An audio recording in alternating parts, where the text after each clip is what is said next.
10-15 மினிட்ஸில் ஈஸியாக செய்யக்கூடிய சேமியா புலாவ் எப்படி செய்கிறதுன்னு பார்க்கலாம். இதுக்கு சேமியாவை கீ போட்டு நல்லா ரோஸ்ட் பண்ணி வச்சுக்கலாம்.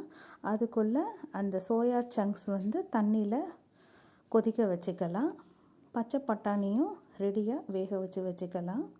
அதே கடாயில் கொஞ்சமாக எண்ணெய் ஊற்றி கரம் மசாலா, வெங்காயம், இஞ்சி பூண்டு பேஸ்ட், பச்சை மிளகாய், கொத்தமல்லி, புதினா, வேக வச்ச சோயா சங்க்ஸ், பச்சை பட்டாணி ரெண்டத்தையும் சேர்த்து நல்லா வதக்கிக்கலாம். அதுக்கப்புறம் ஒரு தக்காளி போட்டு நல்லா வேக வச்சுக்கலாம். இது கூட கொஞ்சமாக மஞ்சள் தூள், மிளகாய் தூள் போட்டு வதக்கிட்டு கொஞ்சமாக தயிர், ஒரு ஸ்பூன் அளவுக்கு தயிர் போட்டு 1க்கு 2ன்ற அளவில் தண்ணி ஊற்றி நம்ம வறுத்து வச்சுருக்க சேமியாவை போட்டு நல்லா வேக வச்சுக்கலாம்.